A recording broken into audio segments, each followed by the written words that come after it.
हरिओम नमः शिवाय।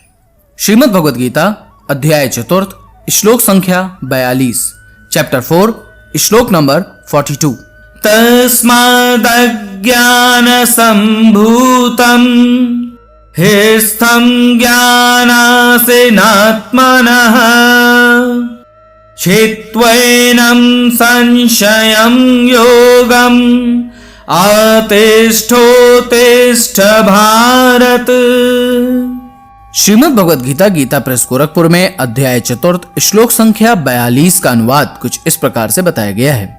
इसलिए हे भरतवंशी अर्जुन, तू हृदय में स्थित इस अज्ञान जनित अपने संशय का विवेक ज्ञान रूप तलवार द्वारा छेदन करके समत्व रूप कर्म योग में स्थित हो जा और युद्ध के लिए खड़ा हो जा। श्रीमद् भगवद गीता यथारूप में अध्याय चतुर्थ श्लोक संख्या 42 का अनुवाद कुछ इस प्रकार से बताया गया है। अतएव तुम्हारे हृदय में अज्ञान के कारण जो संशय उठे हैं, उन्हें ज्ञान रूपी शस्त्र से काट डालो।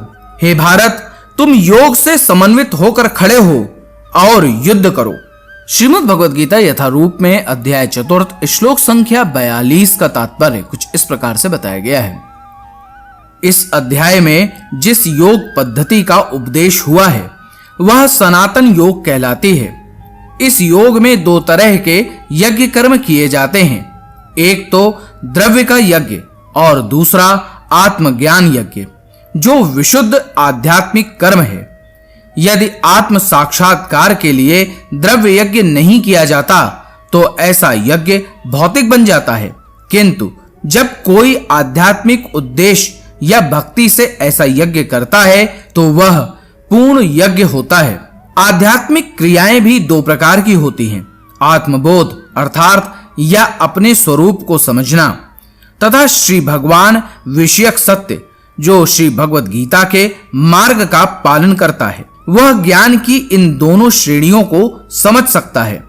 उसके लिए भगवान के अंश स्वरूप आत्मज्ञान को प्राप्त करने में कोई कठिनाई नहीं होती है। ऐसा ज्ञान लाभप्रद है, क्योंकि ऐसा व्यक्ति भगवान के दिव्य कार्यकलापों को समझ सकता है। इस अध्याय के प्रारंभ में स्वयं भगवान ने अपने दिव्य कार्यकलापों का वर्णन किया है। जो व्यक्ति गीता के उपदेशों को नहीं समझता वह श्रद्धा विहीन है, और जो भगवान द्वारा उपदेश देने पर भी भगवान के सच्चिदानंद स्वरूप को नहीं समझ पाता तो यह समझना चाहिए कि वह निपट मूर्ख है। कृष्ण भावनामृत के सिद्धांतों को स्वीकार करके अज्ञान को क्रमशः दूर किया जा सकता है।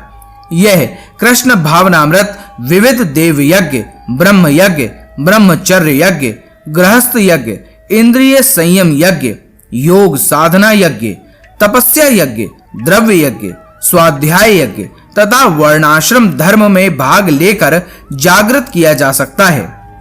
यह सब यज्ञ कहलाते हैं और यह सब नियमित कर्म पर आधारित हैं, किंतु इन सब कार्यकलापों के भीतर सबसे महत्वपूर्ण कारक आत्म साक्षात्कार है। जो इस उद्देश्य को खोज लेता है वही भगवद गीता का वास्तविक पाठक है, किंतु जो कृष्ण को प्रमाण नहीं मानता वह नीचे गिर जाता है।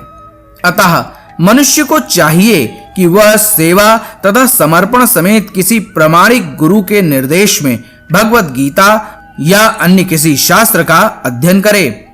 प्रामाणिक गुरु अनंत काल से चली आने वाली परंपरा में होता है और वह परमेश्वर के उन उपदेशों से तनिक भी विपत नहीं होता जिन्हें उन्होंने लाखों वर्ष पूर्व सूर्य देव को दिया था और जिनसे भगवद गीता के उपदेश इस धराधाम में आए। अतः गीता में ही व्यक्त भगवद गीता के पथ का अनुसरण करना चाहिए और उन लोगों से सावधान रहना चाहिए जो आत्मश्लाघावश अन्यों को वास्तविक पथ से विपत करते रहते हैं। भगवान निश्चित रूप से परम पुरुष हैं और उनके कार्यकलाप दिव्य हैं।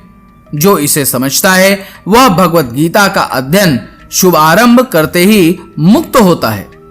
हरिओम नमः शिवाय। इस प्रकार श्रीमद् भगवद गीता का चतुर्थ अध्याय यहां पर संपूर्ण होता है।